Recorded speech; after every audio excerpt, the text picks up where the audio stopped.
Análise de desempenho. A análise de desempenho operacional e econômico, uma visão geral. A análise de desempenho operacional e econômico é uma ferramenta crucial para qualquer organização que busca otimizar seus processos, aumentar a eficiência e garantir a sustentabilidade financeira. Ela permite identificar pontos fortes e fracos, oportunidades de melhoria e a saúde geral do negócio. Desempenho operacional é o coração da empresa, né?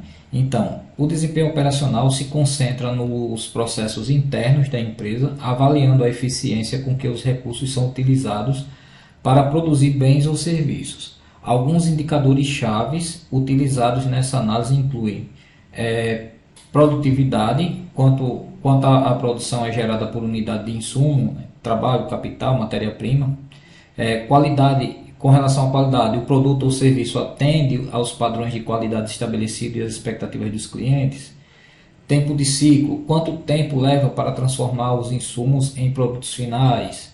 Capacidade de produção, a empresa está operando com a capacidade máxima. Defeitos e retrabalho, qual a taxa de defeitos e a necessidade de retrabalho. Aqui, falando aqui nessa questão de alguns indicadores chaves, vocês lembram a disciplina que a gente trabalhou esses indicadores? Vocês lembram aí? Quem pode citar aí no chat?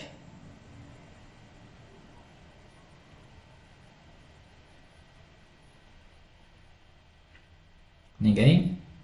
Então, o semestre passado a gente trabalhou, né, uma disciplina onde a gente estudou isso daí, né? A gente estudou esses indicadores, tinha até aquele indicador Key Performance, né, que a gente viu, tinha vários indicadores, né? Então, assim, lá foi uma abordagem totalmente teórica que a gente viu.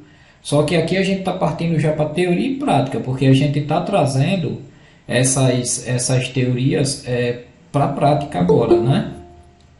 Então a gente pagou a disciplina e agora a gente está começando a pôr em prática. Então, devagarinho as coisas vão começando a funcionar, né? Então vamos lá. A análise de desempenho, enquanto Thaisa vai procurar aí a disciplina, né, Thaisa?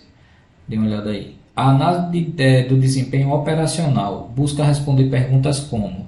Então tem as duas formas de análise, né? Então a operacional ela busca fazer perguntas como: os processos estão funcionando de forma eficiente? Existem gargalos que impedem a produção? A qualidade dos produtos ou serviços está sendo mantida? Os recursos estão sendo utilizados de forma otimizada? Então todas essas perguntas, pessoal, é respondida através desses parâmetros, né? Desses indicadores. Isso, Thais, a gestão de indicadores, a Thais trouxe aí para a gente. Então, vejam que lá a gente trabalhou a gestão desses indicadores e aqui a gente está trabalhando meio que já com uma prática, né? Então, eles estão visando essas informações aqui, trazer essas informações para que a gente tenha uma tomada de decisão, né? Ou seja, fazer a análise para que os processos da empresa ou da fábrica, da produção, seja lá do que for, eles sejam otimizados, né? E fazendo com que os custos, que a disciplina ela trabalha em cima de custos, né? Então fazendo com que esses custos eles sejam reduzidos e tenha uma maior possibilidade de lucro. Então, desempenho econômico, a saúde financeira. O desempenho econômico avalia a capacidade da empresa de gerar lucros e gerar valor para os seus acionistas.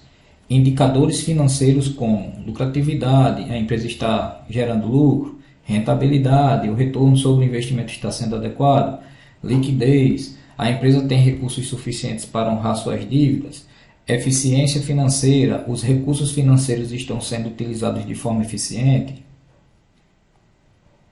Aí a análise do desempenho econômico busca responder perguntas como se a empresa está gerando receita suficiente para cobrir os custos e gerar lucro, a estrutura de custos está eficiente, a empresa está investindo em projetos que geram retorno e a saúde financeira da empresa é sólida. Então são respostas que a gente tem que ter com base nesses indicadores, né? A relação entre desempenho operacional e econômico. O desempenho operacional e econômico estão intimamente relacionados. Um bom desempenho operacional, ou seja, alta produtividade, qualidade e eficiência, contribui para um bom desempenho econômico, ou seja, alta lucratividade, rentabilidade, né? Por outro lado, problemas operacionais, como baixa produtividade e alta taxa de defeitos, podem comprometer a saúde financeira da empresa. Então, por que a gente faz essa análise, né? Por que analisar o desempenho?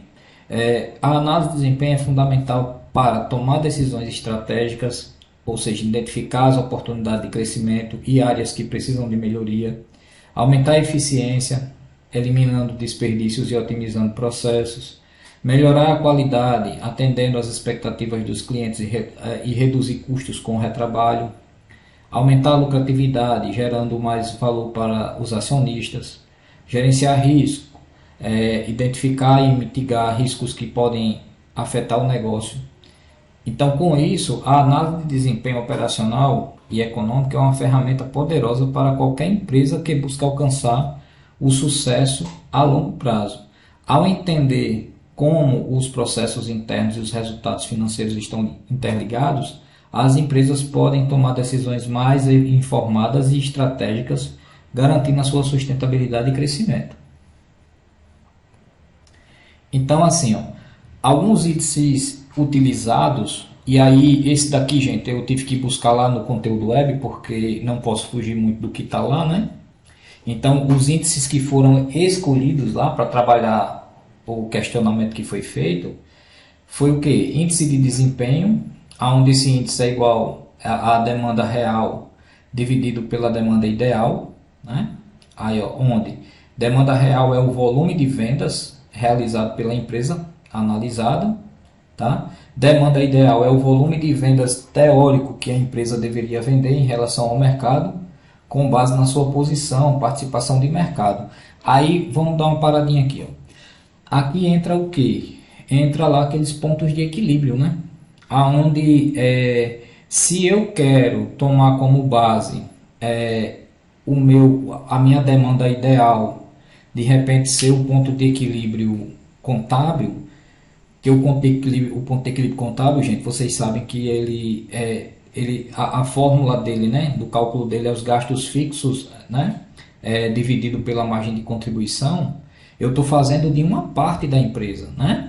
Então, se eu trabalhar com o ponto de equilíbrio econômico, eu estou trabalhando com um volume todo, um volume total, né? Então, essa seria para mim a demanda ideal, porque eu vou trabalhar com o valor cheio, o valor que realmente eu quero que a empresa alcance, né? E aí eu tendo realmente um parâmetro que vai demonstrar realmente como a empresa está funcionando, tá? Então, aqui eu utilizaria o ponto de equilíbrio econômico para chegar a essa demanda ideal, para me chegar ali ao ponto onde a quantidade de produtos vendidos vai alcançar todos os gastos, custos, né? Tudo que eu quero, o lucro, né? Tá tudo incluído que eu quero alcançar, tá? Aí vamos para cá. Agora, para calcular a demanda ideal, a construção é feita da seguinte forma. Aí ele dá um exemplo aqui, ó. A porcentagem de participação no mercado vezes o volume de venda total do mercado, entendeu? É uma das formas, né? Mas você pode utilizar, são ferramentas que você pode estar utilizando, e aí eu volto a dizer, gente, não tem uma situação assim, um manual para você seguir, não. Tu vai fazer lá do jeito que sua cabecinha manda, utilizando as ferramentas, né? E aí cada um vai fazer da sua forma. Então, em linhas gerais, esse índice mostra quanto a empresa está operando em relação aos seus concorrentes, né? Se o índice estiver abaixo de 1, isso significa que a empresa está operando abaixo do mercado e perdendo clientes para seus concorrentes. Se estiver em 1, isso significa que a empresa está atuando de acordo com a média de mercado. Por fim, se estiver acima de 1, isso significa que a empresa está trabalhando acima do mercado e ganhando clientes em seu concorrente. Olha só, aqui pelo que ele está dizendo, qual é a forma que eles tiraram aí para mensurar essa situação? Eles estão fazendo aquele markup de mercado, né? Onde eles estão indo no mercado para ver qual é a situação do mercado e não estão buscando parâmetros internos. Então, com relação ao o ponto de equilíbrio econômico que eu falei, a gente estava fazendo uma base ali internamente, né? E aqui não, aqui ele está indo buscar fora para fazer essa demanda ideal em cima do mercado externo, né? Como está a situação externa no momento. Outro índice enquadrado na categoria de operacional se refere ao giro por assento, que poderá ser calculado da seguinte forma: giro por assento é o número de clientes dividido pelo número de assentos no período, né? Aí vamos para cá. Ali ele deu exemplos de alguns índices que pode ser utilizado, né? E aqui ele vai trazer um exercício, né? Onde ele vai fazer as demonstrações. Então, o que é que a gente tem de parâmetro? Os parâmetros que a gente tem são os volumes de venda. Aí são dois tipos de serviços, né, prestados, de produto, a gente pode dizer assim. São locações e alimentação, né? E a gente vai ter dele volume de vendas, vai ter as receitas, vai ter os custos variáveis, vai ter os gastos fixos, né? Gasto fixo, como vocês podem ver ali, é um só para todos, né? Que é fixo.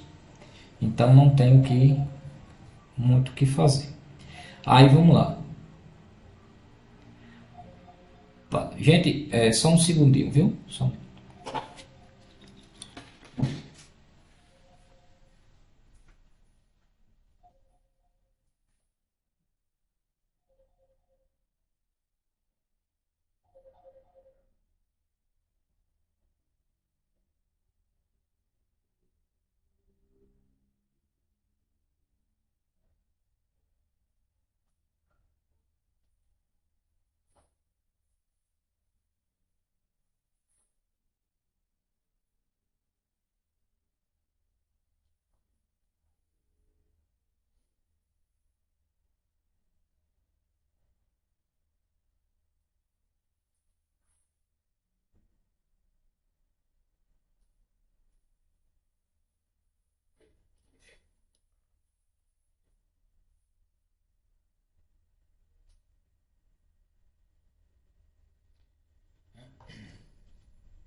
Pronto, voltei.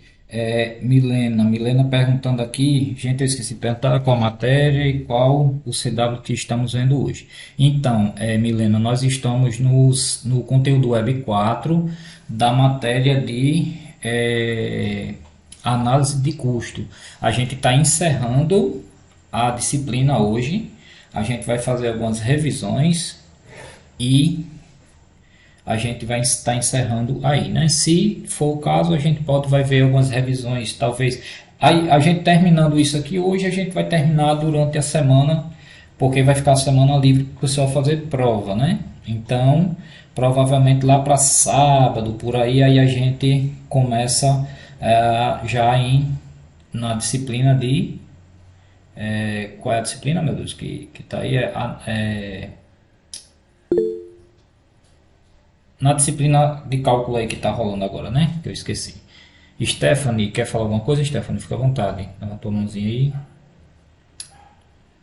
Isso, método quantitativo. Aí a gente vai partir para ela, tá certo? Aí vamos ver o que é que dá, né? Porque eu ainda nem encostei nessa disciplina, né? Mas eu aconselho o pessoal a dar uma lida aí na outra disciplina que está disponível, né, que é a intermediária, que eu acho que a prova dela acho que ainda é antes, né, já está até para ser liberada aí. Então é bom dar uma lida, que pelo que eu vi lá é só leitura. Então de repente eu vou dar uma lida nela, e se eu perceber que dá para a gente fazer uns 4 encontros para falar alguma coisa sobre, a gente faz. Se não, a gente vai passar direto por ela. Isso, gestão do conhecimento, gestão do conhecimento e a de método quantitativo. Aí talvez a gente vá trabalhar assim, nesse método aqui que a gente vá, método quantitativo, né? E gestão do conhecimento, se der para a gente abordar alguma coisa, a gente pode fazer uma noite aqui de, sei lá, umas 2 ou 3 ou 4 encontros aí para a gente fazer umas leituras e assimilar melhor, né? Que de repente dá um reforço. Bom, então vamos voltando para cá.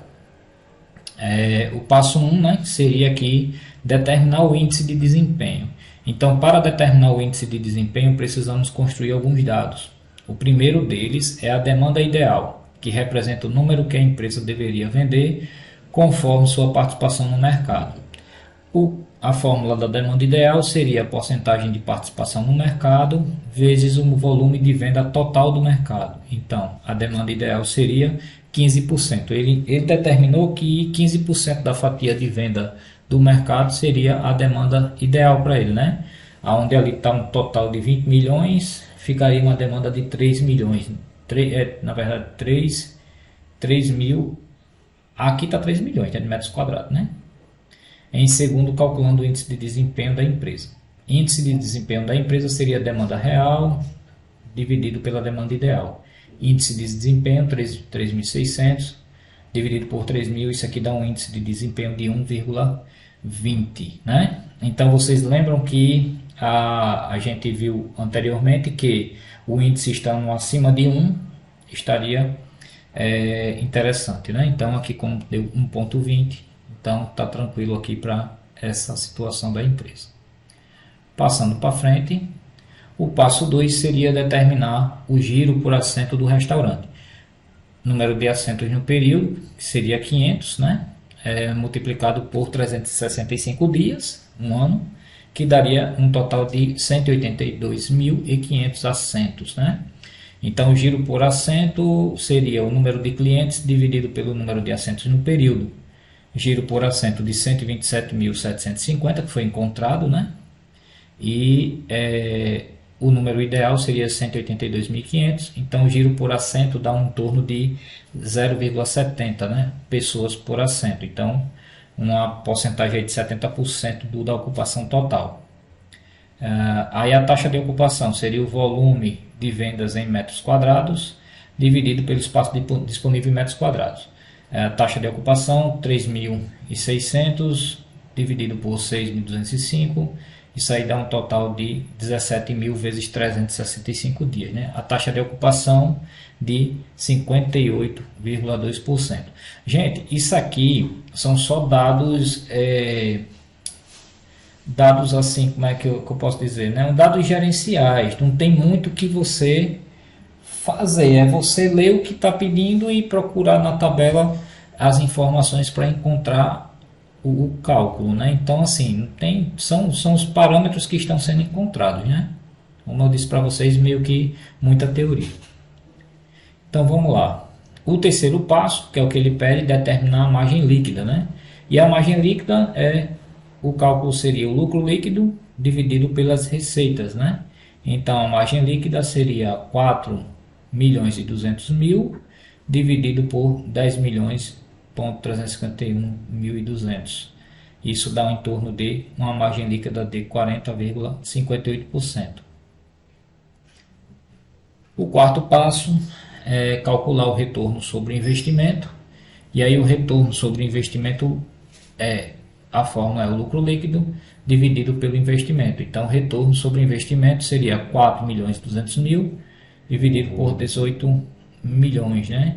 Onde o retorno sobre o investimento seria de 23,33%. Tá? Então, fazendo um comentário final, a empresa utiliza 58,2% da sua capacidade total, ficando a parte ociosa em 41,98%. Essa informação aqui ela pode fazer o quê? Em determinados momentos a gente pode fazer promoção, né? Pode fazer promoção para poder, o que a gente conseguir preencher desse espaço aqui, vocês concordam comigo que já é lucro, né? Então isso reflete no restaurante, onde o nível de atendimento, ou seja, o giro, ficou abaixo em 30% da quantidade disponível de assentos. O nível de ocupação em 58,2% permitiu que a empresa atingisse um patamar de desempenho de 20%, a mais do que seria o seu limite ideal de venda, conforme o tamanho do mercado e sua fatia de participação. Na margem líquida, verificamos que o índice de quase 40,58%, ou seja, para cada R$1 vendido, a empresa obtém de lucro 41 centavos aproximadamente. Quanto ao retorno sobre o investimento, vimos que a empresa alcançou um retorno de 23,33%, sabendo que para viabilizar o negócio havia uma expectativa de retorno de 14%. Então, o empreendimento gerou resultado superior ao esperado pelos proprietários. Vejam que no final das contas, todas as ferramentas que a gente utilizou até agora e está utilizando, ela tem essa única serventia de trazer informação, trazer os parâmetros para a gente. Aí cabe a nós que estamos estudando saber utilizá-la, tá certo? Como eu disse desde o início, não vai ter um manual te explicando como fazer não, tá?